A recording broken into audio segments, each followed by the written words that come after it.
Rise TV, सच सबसे आगे। आप अच्छा काम कर रहे हैं, उसके बाद भी हम आपको क्रिटिसाइज ओपनली करें, कॉन्फिडेंस नहीं है कि यू विल अप्रिशिएट दैट।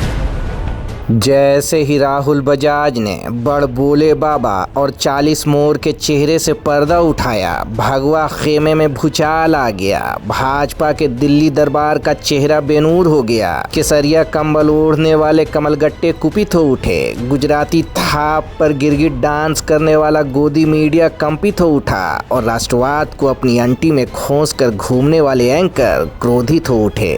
हाय रे बजाज, ये तूने क्या कर दिया। यूपीए 2 में तो हम किसी को भी गाली दे सकते थे, पर ये जो माहौल है, ये जरूर हमारे मन में है। कोई बोलेगा नहीं हमारे इंडस्ट्रियल फ्रेंड।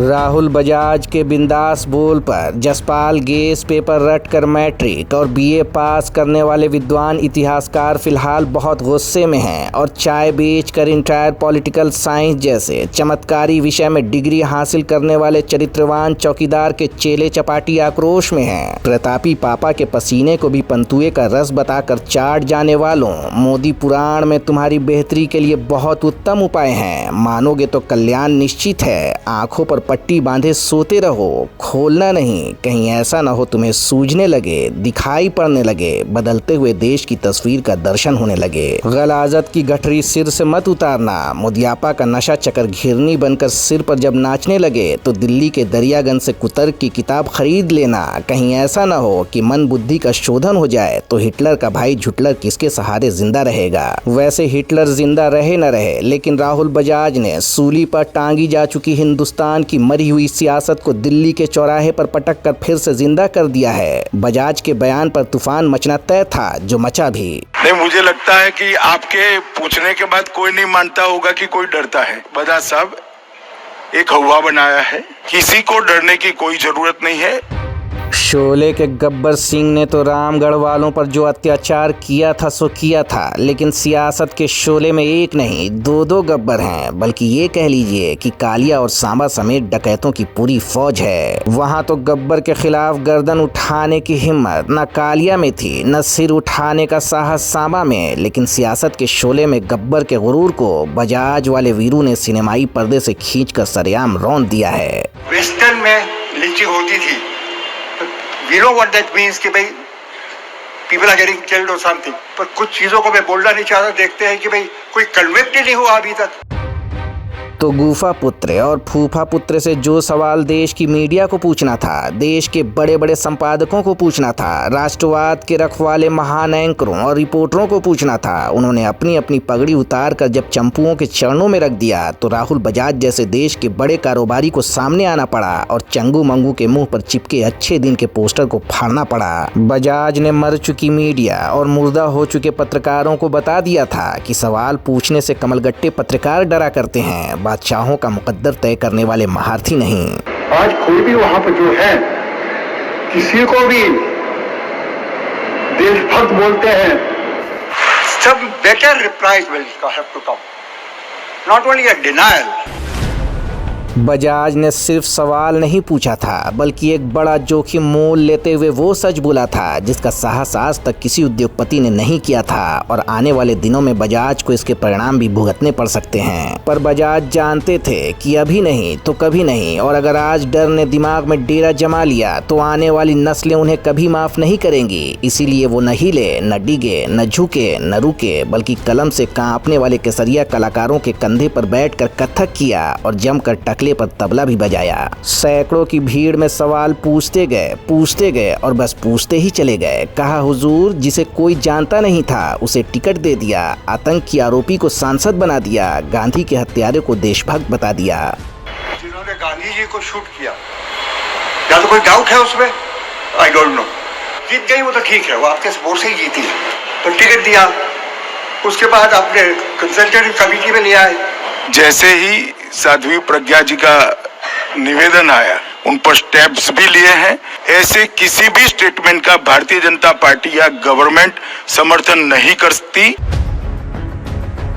अब राहुल बजाज न कोई लेखक हैं, न पत्रकार हैं, न कांग्रेसी हैं और न वामपंथी हैं कि उन्हें नक्सली बोल दिया जाए। न उन्हें सीरिया भेजा जा सकता है और न ही पाकिस्तान। इसीलिए भक्तों के सामने भीषण समस्या खड़ी हो गई है। फिर भी भक्त तो भक्त हैं। जब तक विरोधियों का स्वागत गालियों के 2-4 गुलदस्ते से न कर दें, पेट का भात नहीं पचता और दस्त नहीं रुकती। बजाज ने जब गुफा पुत्र और फूफा पुत्र के फरेब की फैक्ट्री का फाटक तोड़ दिया और देश भर में चंगू मंगू की सेना जब चुदुर बुदुर करने लगी, तो देश की वित्त मंत्री निर्मला सीतारमण ने मोर्चा संभाला। सरकार की साख बचाने के लिए ट्विटर पर प्रकट हुई और कहा, गृह मंत्री अमित शाह ने उन सवालों का जवाब दे दिया है जिन्हें राहुल बजाज ने उठाया है। सवाल आलोचनाएं सुनी जाती हैं और उनका हल निकाला जाता है। अपने विचार का प्रचार करने के बजाय जवाब पाने का बेहतर तरीका ढूंढना चाहिए। ऐसे विचार के प्रचार से राष्ट्रीय हित को नुकसान होता है। जय तो समझते ही नहीं है भाई लोग कि ऐसे सवालों से राष्ट्रीय हितों को कितना गहरा धक्का लगता है। इसीलिए करम जल्लों, ऐसे फालतू सवाल पूछकर गृह मंत्री जी का टाइम वाइम पास मत करना।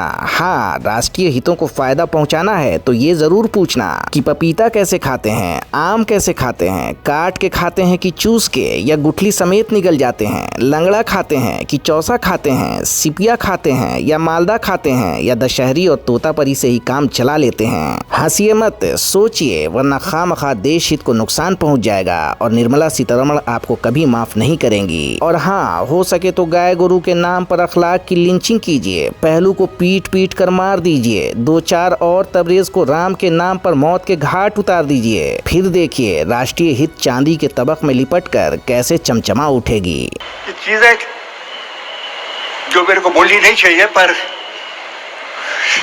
हंस रहे लोग। जो कह रहे एटमॉस्फेयर बना है, हमें भी एटमॉस्फेयर को सुधारने का प्रयास करना पड़ेगा। बजाज ने जिस अंदाज में मोटा भाई और खोटा भाई का तबला बजाया है, उसके बाद कांग्रेस को भी मौका मिल गया। कांग्रेस नेताओं ने बजाज के बयान का स्वागत किया है। कांग्रेस प्रवक्ता पवन खेड़ा ने कहा है, राहुल बजाज ने जो कहा वो देश भर में हर क्षेत्र की साझी भावना है। यदि एक समाज में, एक देश में, एक शहर में सामंजस्य नहीं है तो आप कैसे ये उम्मीद कर सकते हैं कि निवेशक आएंगे और अपना पैसा वहां लगाएंगे। पैसा केवल वहीं निवेश किया जाता है जहां वो बढ़ सकता है और जहां उसके कई गुना बढ़ने की उम्मीद हो सकती है। वहीं कांग्रेस प्रवक्ता अभिषेक सिंघवी ने कहा है, काफी समय बाद कॉर्पोरेट जगत से किसी व्यक्ति ने सत्ता के बारे में कुछ सच बोलने का साहस दिखाया है।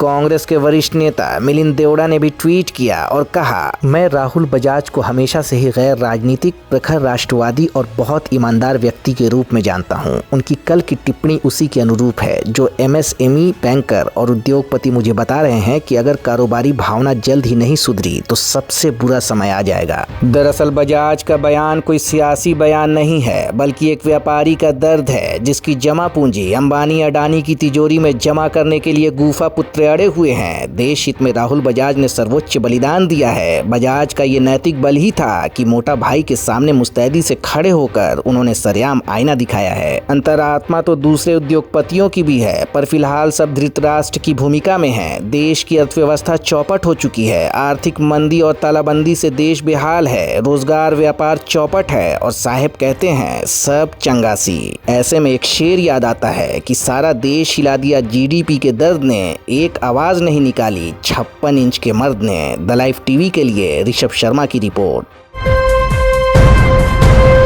द लाइफ टीवी, सच सबसे आगे।